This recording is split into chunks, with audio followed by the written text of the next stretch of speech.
Hi, welcome to another episode of Investor's Guide to Hard Money Lending, brought to you by CoreLend Financial. Today we have Jason Hopkins here with us. He is a local investor now, been doing this a while, has really grown his business, so we're very appreciative to have him on. Thank you. Glad to be here. Jason, we get a lot of, within CoreLend and within hard money, it's people are scared to start with that. It sounds really scary, and a lot of times they're just scared to even take a step into real estate. They've heard about it, building wealth. You look at your sweatshirt, passing down property, not poverty. Absolutely. Tell me a little bit about your backstory of how you got involved in real estate. So my story is a story that I didn't start in real estate, but I ended up getting into real estate. It's my passion. It doesn't feel like a job to me because I actually love what I do. So how I got into it is a conversation during a hard time that I was dealing with. My mother had a heart attack and was in a coma in 2004 for about a month and a half. So I got a call that she had a heart attack and was in the hospital. So I flew back to Detroit, and I was there dealing with that for about a month and a half until she passed. At her funeral, my uncle, who's very successful in Detroit, owned a handful of businesses, retired from Ford, was a really successful real estate investor in Detroit. Mm-hmm. And we were standing outside, and he said, "Young man," he said, "you've been off of work a long time." He's like, "Do you still have your job? Like, what is going on?" And I said, "Yeah, I took all my vacation times from FMLA. Like, they've been working with me. I've been communicating with them." He said, "That's great." He said, "But what if they didn't do that for you? What would you have to fall back on? Any passive income or anything like that?" And I said, "That's a good question. This is my job is my only source of income." So that just kind of stuck with me. Yeah. And I had kind of, always been interested in real estate, but that just wasn't my path at that time. So for me, it took, unfortunately, like the passing of my mother, a tragedy, to really kind of focus on the future and maybe having a side hustle, so to speak, if something did happen with my job or, I needed to leave or something like that. So that conversation in the summer of 2004 is what really made me focus a little bit more, not full time yet, but focus on learning a little bit more about real estate part-time. Mm-hmm. So once I settled all her affairs in Detroit, I came back, and one of the first things I did was got my real estate license. Mm-hmm. So around that time. So that's kind of how I got started into it. I was always had an idea about it, just from my uncle back in Detroit. But it wasn't really anything that I thought about doing until that moment. Because my story, like my journey was different. I think my journey is a story of you're not too old, it's never too late to do something different. Right? No. Yeah. So like for me, I grew up single parent. Okay. My mom raised me, dad not in the picture, didn't have anything to do with me. So be it. But I was raised by a woman that got up and went to work every day. Mm-hmm. Right. She worked at Chrysler. So she instilled in me education. You need to go to college, and get a degree and be able to support yourself and have a better life than I did. That's what all of our parents of our generation, it was go to college, get a degree. They did. Go into corporate America or go into. Yeah, it wasn't like, so for that generation, right, they came up at a time where they had jobs. And being in Michigan, you had good jobs, right? Good benefits because you worked for the big three. It was either Ford, General Motors, or Chrysler. Entire family did, right? So everyone had a nice car, a nice home, decent. Mm-hmm. And so for that generation, going to college just wasn't really something that was talked about from their parents. No, I come from a railroad family, so kind of similar in that we're good job, pension, everything, but education was not. Right. So my mom didn't go to college, but she went to at that time, a trade school, so a secretary school or something like that. My mom worked in HR. So that was her thing, go to college. So coming out of high school, that's what you did. That's what mama said to do, right? So So I went to college. I went to a school called Wayne State, which is in Detroit, my first year. Just did pretty good my first year. Just got sidetracked with some things. My mom was going through some things that she was battling. I dropped out after my first year, worked full time.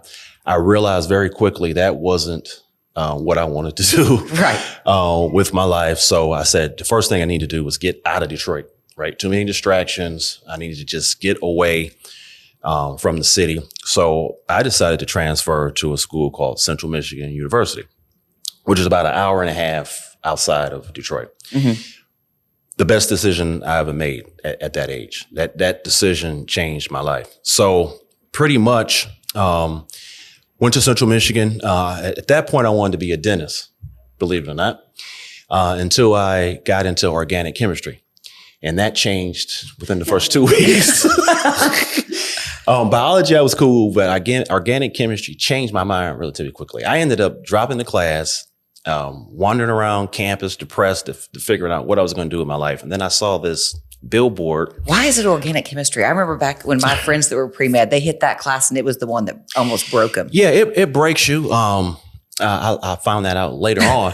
But so I was walking around campus. I got to the University Center and it was this billboard about a new degree called Logistics Management and Marketing. It was a new degree that the university had. They were really pushing it. And I said, you know what? I'm going to go check it out to the informational. And basically that degree logistics is warehousing, distribution, managing, transportation, of that nature. And I said, well, you know what? That might be something that I can do. Interesting. So I went to the informational. I talked to some of the professors that was heading up the degree. I liked both of them. And I actually changed my major that week. Again, probably the second best decision I ever made as a young adult. So did that degree path. One of the professors was actually my mentor. So I met with him maybe once a week and I stayed on task, right? Mm-hmm. Stayed on task. So my degree was logistics management and marketing, graduated. And everything they said about the degree was true because my senior year, that November, I already had a job. Yeah. Already had a job. So, and what year did you graduate? 2001. Okay, that's when I did too. And that it was not an easy job market in 2001. Yeah, they were. I remember in September, companies were constantly there every week, like interviewing seniors for jobs. Transportation companies, logistics companies, warehousing companies. Because, like I said, I graduated May 2001. So that 2000. Every week there were companies there. So I interviewed, went through a couple of interviews and got the job, actually signed the paperwork and everything in November. Wow. So that was a blessing. My mom was extremely proud of me and happy. And, but I still had to graduate. So I couldn't lay slack a little bit that last semester, but it did feel good knowing that I changed my major and giving up my dream of being a dentist and, knowing I had a career, pretty good money coming out. That salary at that time was unheard of, but a lot of the folks that were in that major, we were all kind of in the same ballpark because we could afford to kind of ask for a little bit more, just kind of based on the market. Here, right. I go and get a job at Enterprise Rent-A-Car making $27,000. They were there almost every day at Enterprise and didn't care what your major was. No, they didn't. Yeah, so I would constantly see them on the board at the University Center. So graduated. 3 days after graduation, moved to Richmond, Virginia. Stayed there working for about 4, 5, 6 months. Loved it. Again, was on my own, kind of just learning, finding myself, making good money, but also working extremely hard to be the best version of a manager that I could be, a best version of myself, a good leader, and just really learning my fundamentals as a leader. Stayed there a while, then transferred actually to Nashville. And worked there at another site. Again, great experience, great exposure. Left there after about 6 months, came to Memphis, and was a supervisor there again. Because logistics, transportation, that's what this city is. Yeah, and I was with actually the same which was great. So transferred here, and then during that time, a lot of training events. You know, we were traveling to Portland, Oregon. We were going, all over the country. It was a great job, great company to work for. And I gained a lot of experience, made a lot of good relationships that I gained through that. After, so worked here in Memphis for a while, didn't do anything with real estate. Again, you're just focused on what I'm doing, a warehouse manager, managing operations, managing employees. That was my job and I enjoyed it. From there, that's where it got kind of interesting. So 2004, like I said, that's when my mom had passed away. After that, I just dove right into the career. I mean, I was just really focused, laser focused on what I was doing, like being a good manager. And good for me, the company saw that. And within like a year, I ended up getting like 2 promotions. So at one point, I moved back to Virginia, stayed there a couple years, moved back to Memphis, moved back to Nashville, and then moved back to Memphis. So here's how the transition kind of started for real estate. Mm-hmm. So had that conversation with my uncle in 2004, came back to Memphis, got my real estate licensed. Now, 2005, 4, 5, 6, real estate was booming. Yes. Oh, you could get a house. Like okay, so you got a pulse? You got a pulse? You want a house? You get a house. My husband and I, we were engaged at that point. Brand new construction. Oh, just show your bank. Okay, yeah, you can get a loan. Yeah. We're young and dumb, had no clue what we're doing, but we still got a house. Right. So I was still working, and then what I ended up doing is started selling real estate to learn a little bit about. Started going to meetings, learning the system, MLS system. Started selling some homes, and I enjoyed it. But I didn't go in 100% because I still had my corporate job. Right. Okay. So after that 2004, got my real estate license, but like I said, got promoted twice in 1 year. So I ended up leaving out of Memphis. I did keep my house here because after 2006, 2007, the crash, I couldn't sell it. And where was your house? Cordova. Oh yeah, brand new construction. 50 cents on. Where in Cordova was it? So when you're going north, Walnut. What was the name of that neighborhood? Walnut Lake. No, Walnut Grove or Walnut Bend. You go. You know where the Lowe's is? Yes. In the Shell gas station. If you're in that parking lot in Lowe's and you kind of look in the back, you'll see kind of a neighborhood back there. It was that neighborhood. New construction. I was smart. I wasn't over leveraged. I could afford the mortgage. But then houses went to 50 cents on the dollar after the crash in Cordova. Yeah, and I could not sell it because I was in Virginia at that time. Mm-hmm. I mean, I couldn't even get an offer on it. So it became your first rental? No. Because, again, I did not know what I was doing. All my furniture was there in the house. I had a neighbor was a friend of mine, and she would go check on the house for me periodically. I was paying the mortgage. I kept the utilities on. Lawn care, all that. And I ended up getting a small, crappy studio apartment in downtown Richmond, Virginia. So after a while, when I couldn't sell it, I told my boss, I was like, hey, I might have to find another job back in Memphis. Like, I can't keep paying rent for the studio and then paying a mortgage. They had a meeting behind my back, her and her boss. And they came back and said, we want to give you a stimulus each month in addition to your salary. Basically, they paid my rent and living expenses in Virginia. Yeah, you were, okay, yes. I told you that, right? Yes, you did tell me that now. And so basically, that helped. So I ended up, it just took that financial burden off me a little bit, right?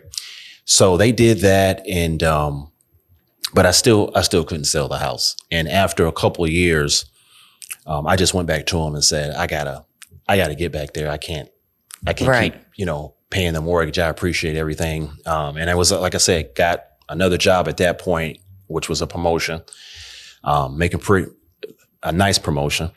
So came back to Memphis, moved back in the house, and then it's business as usual. Didn't have any rental properties, didn't use my license again. It had expired at that point. And funny thing, you bring that and everybody will sell it. That's when, one of my clients, he's our HVAC person, he bought up tons of properties on pennies on the dollar at that same time frame. And it's like, Dang. Woulda, coulda, shoulda. Woulda, right? coulda, shoulda. Yep. Yeah. So hindsight, maybe I should have put the stuff in storage and then rented it out. Hindsight, that's probably what, if I had to do it over again, that's probably what I would have done. But hey, you live and you learn. And it really wasn't widely taught, like invest in real estate. It was kind of like a secret back then, like where you didn't really know a whole bunch of people that were investing in real estate. Right. I mean, I didn't, like I said, I still had my uncle in Michigan, but I mean, Detroit and Memphis, it's two different cities, right? Mm-hmm. So, excuse me. So, started working back in my house. And then at that point, back in my house, moved, like I said, to Nashville and came back. This point, still making pretty good money. But when you start making good money and you have that cell phone, right? There's expectations with that, right? When you're making six figures and stuff like that, just expectations with that, meaning you're available. You have to be available. Mm-hmm. When it comes to that, it's longer hours, a little bit more stress. Okay. And by that time, my oldest daughter, life had just changed. Okay. Mm-hmm. So I noticed would go to work and it'd be dark and I get home, it'd be dark. And I just noticed, this is getting kind of old. What else can I do to, maybe I need an exit plan or I need to do something different. Because I think if I would have looked for another job, it would have been the same old. It was basically the industry. Just new scenery. Yeah, it was something I needed to do. So I thought to myself, real estate. And then this was around 2008. So I said, 4 years ago, my uncle said, that's what you need to probably get into, Jason. So I started an LLC. And within 4 months, I had bought 2 rental properties. Here's another reason why I didn't know what I was doing. Around that time, the first one I think was $8,000 in 38111 south of Park and University of Memphis. Okay. The second one right after that was in Binghamton, 7,900. I still remember these numbers. And I still have that one to this day. The one in Binghamton? For 7,900, yes. Gosh, and now look what's going on over there. Right, new builds and everything. New apartment buildings. Yeah, whatever they say, you quote gentrification. But Memphis, to me in Memphis, that means you're just cleaning up areas in the city. Absolutely. So I bought those two homes cash, and then used my own cash, renovated. Mm-hmm. Had a property manager. I had learned that at that point. Put tenants in, cash flowing. And then didn't buy anything for a handful of years, which was, again, didn't know what I was doing and a huge mistake. I should have been buying up. That 08, 09 time, yeah. Right. Didn't buy another one, I don't think, until 2010, and then I think I bought 2 in 2010 or 2011. Mm-hmm. One of them was $11,000 out in Fraser, 38127. Mm-hmm. I still have it to this day. The other one was 1 in 3116. I paid a little bit more for that one, $29,000. But it had a tenant in it. It was a turnkey. Yeah. Turnkey at $29,000. Who? Yes. And what was the rent then? $600. Okay, still great. Then what the rents are over there now, like $1,500, $1,200? Give or take, yeah. Anywhere from $1,000, like $1,500. I like to come in a little bit lower just to have a competitive advantage. Mm-hmm. But again, $11,000 in 2011 in Fraser. And I mean, the house was in great shape, paint, electrical inspections, all that good stuff, but it wasn't a full. Everybody's gonna be listening like, why can't I get those deals now? Oh, those are long gone. Those are long gone. But again, I didn't know what I was doing back then. Mm-hmm. Hindsight, I should have been buying a lot more. Now, here's the other caveat to that. So at that point, I think I had around 5, right? Free and clear, all of them. Oh. Using my corporate job for any repair. I had a property manager, any repairs, corporate job funds to do it. So all the money from those 5 properties, I just had it going into an account. Again, I had no idea what I was doing. So you're thinking about probably about $3,000 a month going into an account with those 5 properties. Right. So I did that for a while. And then maybe around 2012 is when I decided, when I just looked at the account and I said, well, hold on a second, Jason. Is this your exit strategy right here? Because again, I wasn't touching any of the money. I was just, the corporate job was doing still extremely well. And I said, this might be something, you might have something here. And when I was rehabbing the houses with my team, I actually enjoyed it. I couldn't wait to get off work and go to the house, right? So I said, well, I need to start working on an exit plan. And that's what I thought. I'll start going to more networking events. I need to get a mentor to kind of show me the ropes on fix and flips. Or at that time, that was a long time ago, but wholesaling was kind of something to do then. And not so much construction at that point, but just like the basics of what areas, not being from here, but what areas should I focus on? Where should I buy? And I said, okay, that's going to be my way out, because this is something that I enjoy doing.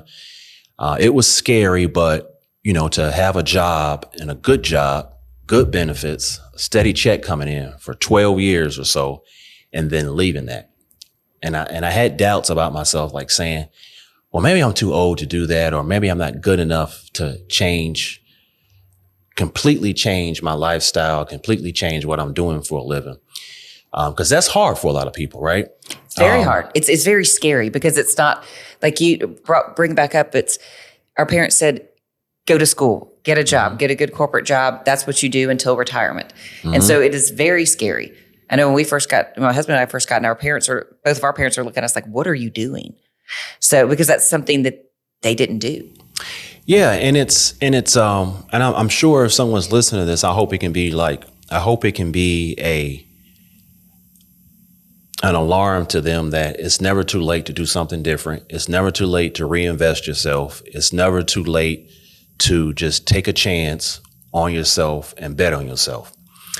And that's what I did. So, I talked to my wife about it. Like, I want to leave my job. She was working. She had a job, of course, good job as well. And I said, we're at a point where we were very focused on debt.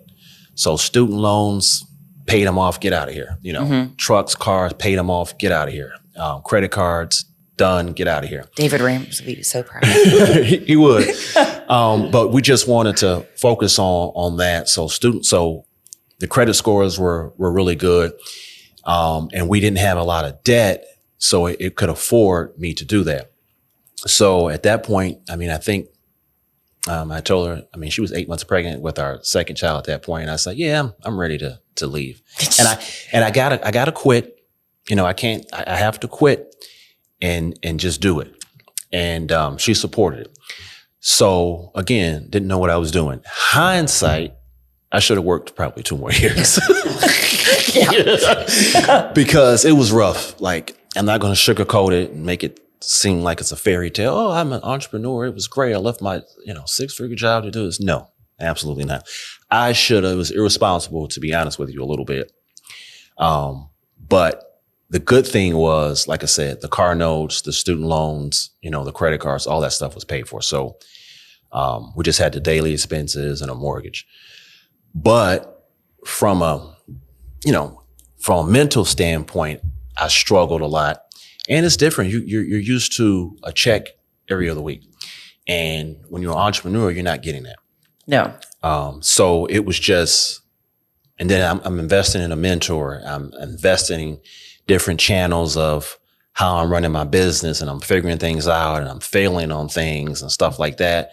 And I'm seeing my bank account, my cash kind of go down and go down and go down. That's a lot to deal with. It's a lot mentally to be able to deal with. And that. You got a baby, a new one. Oh yeah, and then a new baby, and then on top of that, trying to manage expenses. I took her out of daycare, and I was like, you know what? I'm gonna watch her during the day. I'll save that $1,000 or $1,200 a month. And I'll be the daycare, and I'll still run this business and kickstart this business. And that's what I did. And that's what I did. Oh, you did? Yeah, that's what I did. So I would have her with me right here, and I'm on the computer. When she takes a nap, I was making phone calls, following up on deals. Anything I needed to do, nap time, I would do it. If I needed to go look at a property, guess what? She was right there with me. You had your little baby born. Yeah, I did. And then when I had my contractors and my guys with me, sometimes if I went to go look at a property, I would have them meet me. I would leave the truck on, have the air on, have them stand by the truck as security, and I would go in there and do what I needed to do. And I did that. I think some people don't realize how much sacrifice, like to become an entrepreneur and go into real estate and do these, you're going to make some sacrifices. It's not going to be easy. And it's not going to be these glamorous like influencer posts of, hey, follow me and you'll do this and you'll get rich here on this. It's a lot more of the down in the ditch and digging yourself out and learning from those mistakes than it just being easy right from the get-go. Yeah, I mean, because I looked at, daycare, $1,000 a month, right? I could use that. I looked at it as I could use that $1,000 to invest in a business. Mm-hmm. And that's what I did. And, it was challenging at first, I'm not going to lie. But once I found our schedule, our groove of nap time and going for a walk. You were Mr. Mom. Yeah, I was. I'm like, and I enjoyed it. And, I have, like a really good relationship with my middle daughter.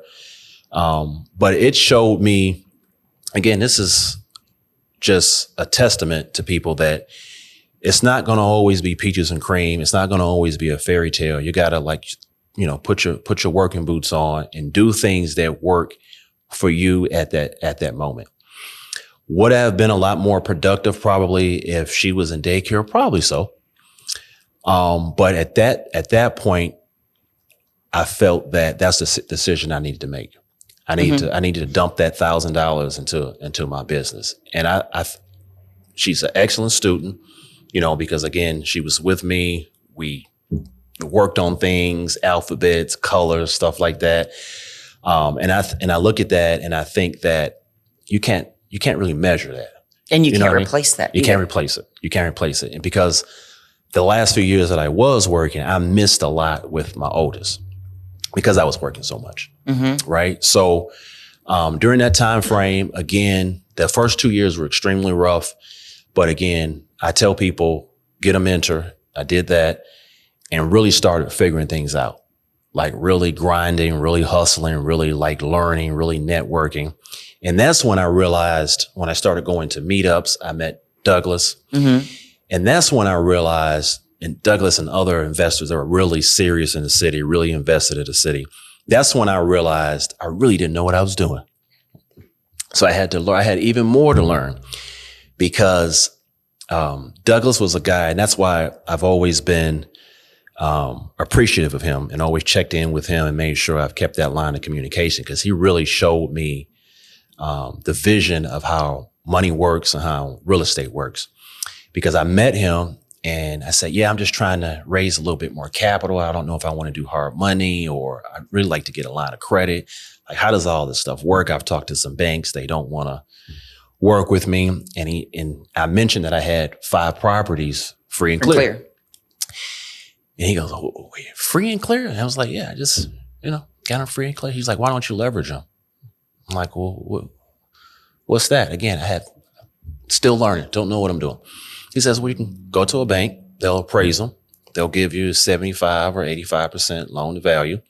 And then you can get your a line of credit with that. And you can just start buying and then doing the BRRRR strategy. Right. And keep it going.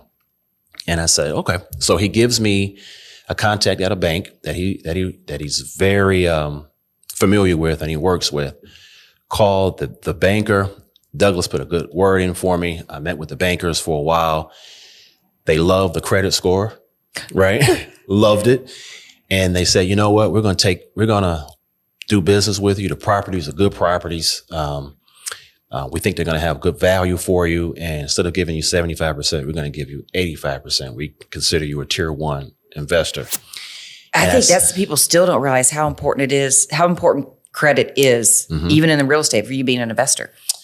It is. I mean, it definitely helps, whatever strategy. I mean, sometimes with certain loans, they don't look at it as much. They want to look money, at, we don't. Right. You're looking at, your reputation. You're looking at really, do you have any cash available? You gotta have some skin in the game, right? Right.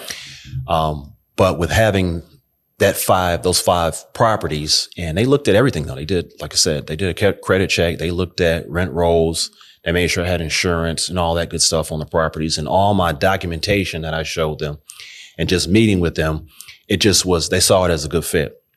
So like I said, they gave me 85% loan to value. And once I started doing that and really just started reading more books and really just started networking more, it changed, like things really like changed for me. 2018, 19, I went bananas.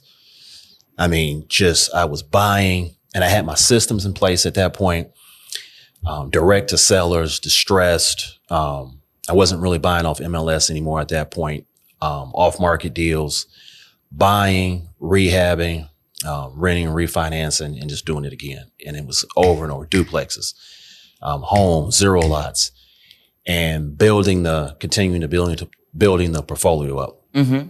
And again, it just took a while. I thought after a while, learned a lot, but it took that meeting, going to those networking events to say, Jason, you got a lot more to learn, young man. You have a lot more to learn. But once I got it, the sky was the limit. So that's kind of my journey. And, once I started doing that and the rental properties portfolio expanded and I saw the vision, then I saw a bigger picture of some of the companies in Memphis, in that they had the turnkey model where they had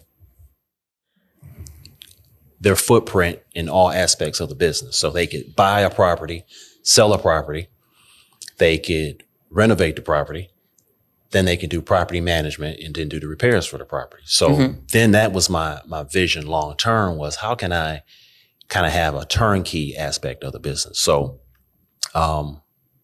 COVID kind of changed that, because we talked about that. Yes. How that opened my eyes a little bit to saying you need to kind of start that sooner than later, because when COVID hit, it affected a lot of people, and landlords, of course, it affected us because you had a whole bunch of people thought I just don't have to pay rent. Exactly. I was lucky. I only had one at that time that stopped. For it is what it is. So, but I got a little nervous because I was like, okay, I've got to find another source of income. So I was selling houses to investors. And at that point, I had a good team of guys, painters, roofers, all the above. And the investors would always ask me, hey, Jason, could you do the rehab for me? Nah, no thanks. I'm just focused on mine. Well, when COVID hit, I had sold a handful of properties and they were asking me to help them. And I said, well, hold on a second. That might be another source of income. I threw out a price to be the project manager. They accepted. In 2020, we did, I want to say 11 doors, which was...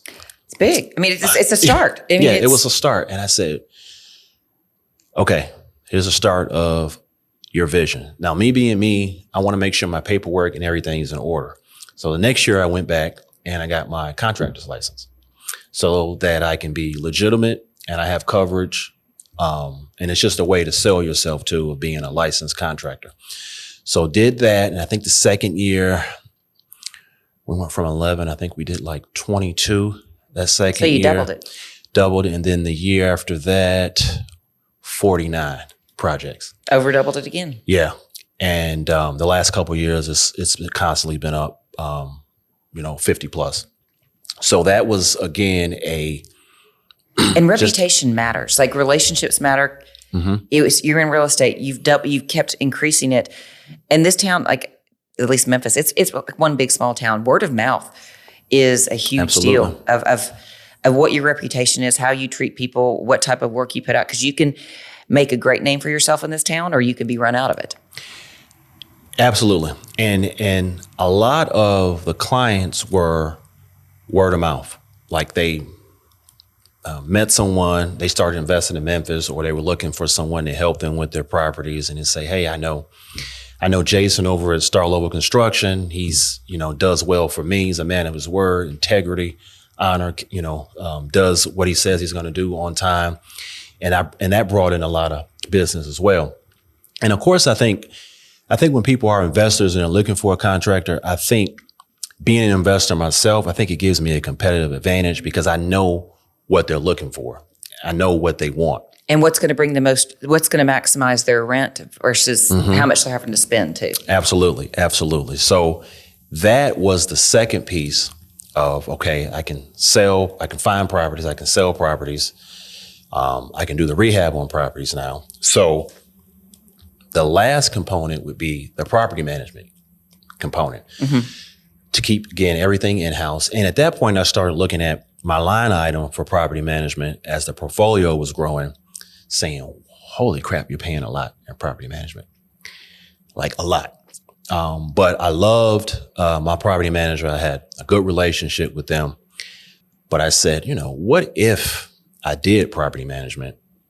All my properties I would pull into my own umbrella, and that goes to my bottom line again. Right. The other thing was to test it. I bought a property, I self-managed it, and one of my out-of-state investor clients, he had a property. I started managing that one just to test it. And I did that for maybe a year and a half, and I said, you know what, that might work out. That might complete the circle of life, the real estate life, so to speak. So started the property management company. At the end of my leases on my portfolio, I took those over and started taking other clients' properties over. And we've had our ups and downs on it, right, as we're learning it. But the last few months, it has been rewarding. It has been promising. The goal on that property management and the construction side is organic growth, right? We don't want to grow too fast and too quickly because I like kind of having that. I like when you can call and get someone on the phone, or you can text us and get someone, or email us. I like that personable relationship because the foundation is we're companies that are built for investors by investors, right? And I want to have that good relationship with our partners. Like I may not, from a construction side and the property management side, it's a partnership. It is. Right? And we may not think that we're a good fit for everybody and vice versa. And that's okay. We're at a point where we can be a little selective on which properties we take in. I can be a little selective on what projects, if I think the owner is going to be difficult to deal with, or I've heard some rumblings on if I'm the third contractor that goes over there and look at the property, why are there so many contractors? Like, is there a payment issue? I can be a little bit more selective. Right. Because I know what I bring. Because you're not desperate. Not desperate, blessed. And really, I know what I bring to the table. And I say that respectfully and humble. I joke with a lot of guys is that there's no one that is 6 feet under on this earth or walking the earth that can say I ever scammed them or cheated them out of anything. I was raised with values, morals. I'm a man of my word. I work hard. And being a man of integrity, a human being of integrity, it stands for something. Like my last name means something to me. You know what I mean? Yep. So I want to work and look for partners that believe in that and carry themselves like that as well. So, and that's just kind of been my motto. It's still a lot to learn. And it's going forward. It's not where, like, people that are new getting into this, you don't think of this as, I want this one deal to work. And it's you're building constantly the entire time when it comes to investing. And I think you made a good point. I don't think people look at long-term relationships enough. No. They're stuck in the transactional. Right. Instead of looking at long-term relationships, like, you're in a transaction now. You've got a nasty attitude. Your communication skills are not great. You're not keeping your word. People are not going to want to work with you, or you've got some scamming tendencies to you. People are not going to want to work with you after that. So I hope that deal, that transaction was worth it, right? Versus being kind, being just basically a good human being, being a man of your word, doing good business. When you do that, not only does that person want to do more business with you, but they tell other people about you and how you do business. And I think people just, That's very stressful. They don't get that. They look at this one transaction and this check or these funds and not looking at the long-term vision. And and in many things, the investor world, it's a big world, but it's also a very tight network too in a lot of these cities. And it can go either way. If you are just looking at that one transaction, you've got that attitude, you might be able to do that to 1, 2, 3 different people, but your name's going to start getting out there for the wrong reasons as well. It does. And, Memphis is small, but the real estate community is even smaller. It's even smaller. Even smaller. And, I hate to hear a handful of names pop up. You'll see some names on the news pop up, and it's like, oh boy, here we go again. We had one of them not too long ago pop up, and it's like, oh. Yeah, and you see stuff like that, and it's unfortunate because you think about it, someone's gotten hurt in that situation, and you hate to see that. Memphis has a bad reputation, unfortunately, in certain aspects already. That's just adding fuel to the fire, right? Reinforcing a stereotype. Yeah, definitely. So that's the thing that is frustrating, like you said. It's just people looking at the short term. And I always like to look at things as far as a long term and building a relationship and just, trying to be a true professional in the sense, but also just trying to be a good human being. You know what I mean? And I think that's kind of gotten lost with the world and how crazy everything is now. And just, basic decency. Yeah, basic decency, keeping your word, and just doing what you say you're going to do on time. So, my story is a story of doing something different. Believing in yourself, taking action, and really just it's never too late. And if anyone, and it goes both ways. I think a lot of time entrepreneurs try to make it seem like you mentioned on social media, like it's the glamorous life. It is not. It's not all the time. It is not. It has its pros and its cons. But I tell people all the time, if you have a 9 to 5 and you're not enjoying it, it's not your passion, and it's something that you can do to be an entrepreneur, I say look into it.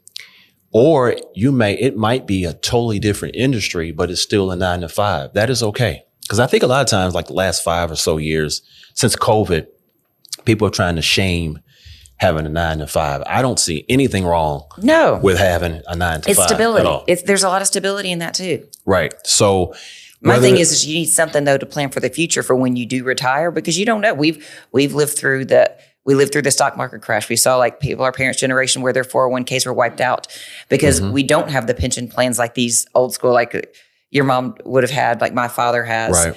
Right. They don't have that. So, to me, a stock market, it can go poof. If a property goes poof, chances are you've got insurance on it and you can recoup that. Right. So, I just tell people, man, it's never too late. Have some faith. I wouldn't recommend people do what I did, right? Like I said, I should have worked 2 more years. But I thought my planning process early on was good. I just think my execution was a little flawed, but you live and you learn, right? So I would tell people and here's another thing. If you have something that you're passionate about, don't quit your job and then do it automatically. Do it part-time so that your job can fund it as you're building it and figuring out kind of what it is you want to do. And then once you get to a point, man, go for it. And this goes for, entrepreneurs as well. Like some entrepreneurs that I've known have gotten burnt out, even in real estate. When we had those 2 and 3% interest rates in 20, I think everybody was living fat, right? Except for buyer's agents. Right. They were looking a little frazzled. But I mean, for us guys that were flipping, everything was great. Slap a coat of paint on it, it's sold. You got 3 offers above ask. I mean, I had contracts sold before I even finished the rehab in 20. Yeah. That's how crazy it was. So, but a lot of folks that were doing good in 20, I mean, the market just changed. They have jobs now, right? And there's nothing wrong with that. Yeah. And that 2020 is finally when Cordova recovered. Yeah. So speaking of that Cordova house. You still have it? No. So, Ended up moving out of that house and had another house built in 2013. So I ended up renting it for a while, 5 or 6 years or so. I ended up selling it, I think, in 19 and did really well. Can you believe that? I was so glad I held on to it. Right. Because like you said, prices went back up, but prices in Cordova, so 20 things went right back up. So 19 really, I saw a spike. Hindsight, maybe I should have waited to another year, right? But you don't ever know. But it worked out because the tenant moved out, went in, very minor updates, and I think I got a above asking price on that house. It was a nice little starter house, 1,400 square feet, 3-2, 2-car garage. Couple just got married, bought it. Yeah. So that house, it definitely worked out. But I mean, like I tell folks too, like we were like 20, a lot has changed since 20. So a lot of folks during that time ended up having to get jobs, right? And there's nothing wrong with that. So entrepreneurs, sometimes things shift. It's okay to go get a job, right? To support yourself and support your family. It's okay and there's nothing wrong with that. No. There's nothing wrong with that. As we try to take care of ourselves, take care of our families, make sure our bills are paid, roof over our head, food on the table, we have to evolve. And it can be scary doing that because a lot of people are working or miserable and they're not in their passion. I was lucky enough to find something that I liked and stuck with it. I was lucky enough to still be doing what I like even after COVID, what I love. So I can only imagine, because the last few years of being in warehousing, it was rough for me. Like I hated it.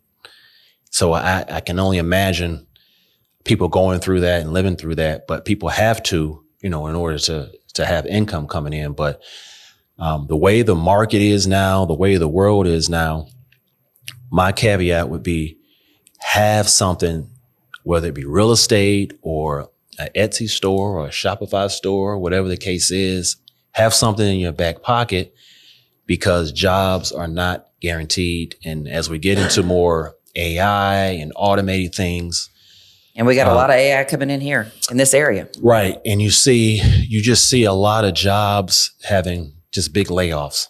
So my story is one of look at other opportunities, to have something in your back pocket that's something that you're passionate about, though. Keep your head that on you a can swivel. do.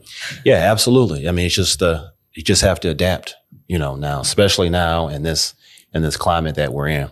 So, but yeah, that's my story in a nutshell.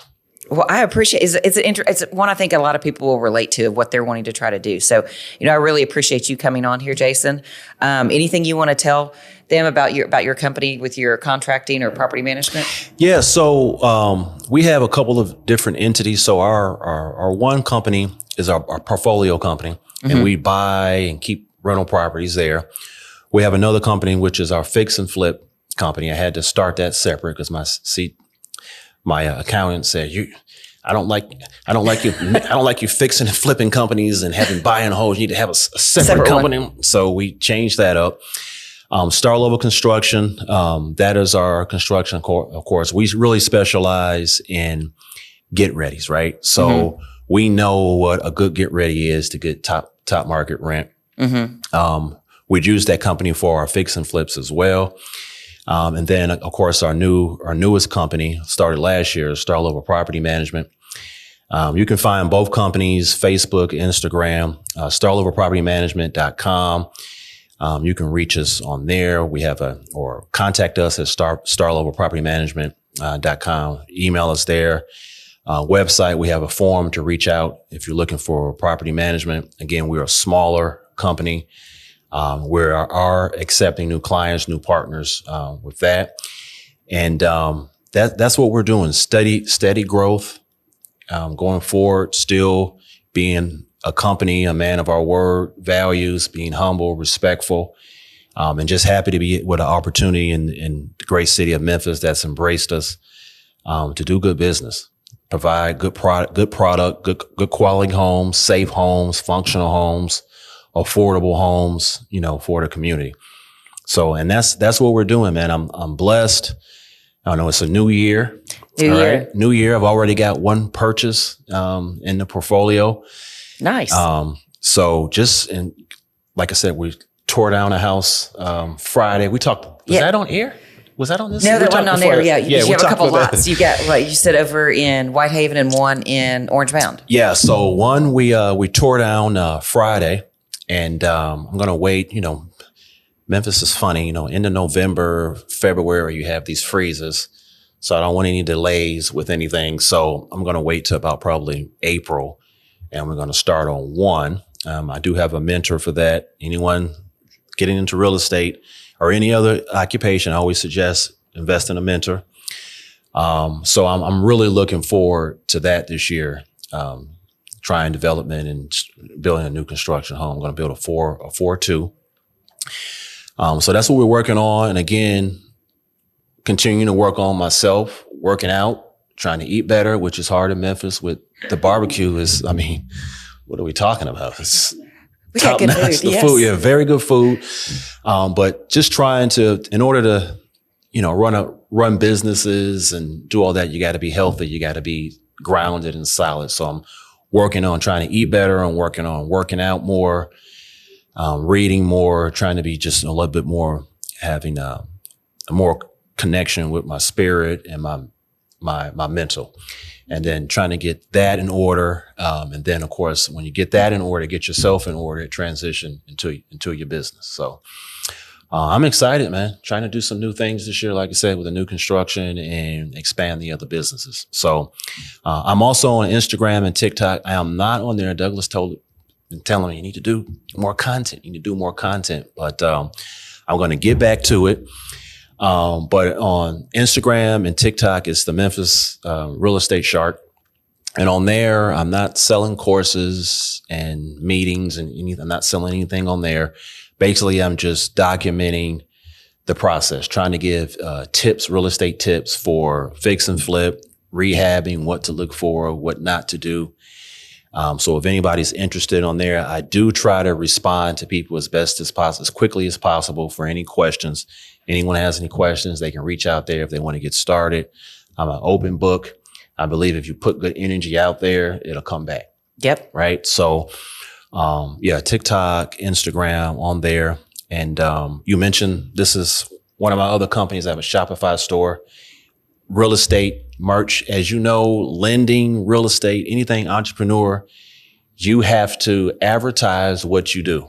Yes. Okay. So the store is the realestateToolkit.net. Also on Instagram, TikTok, Facebook. We sell merchandise like this, hoodies, shirts, hats. We buy houses, Property Princess, anything. Ask me about real estate. Again, anything that's real estate related that shows what you do. So and that business is about 2 years old. Did really good this last quarter for Christmas. So nice. I'm extremely proud of that and where we're going with that. But yeah, that's me in a nutshell. I appreciate you guys having me on here. Hopefully someone sees this, and if it can help one person, right, take action, I'll be satisfied with that. Well, good. Well, thank you for coming on, and thank you all for tuning in again. Thank you.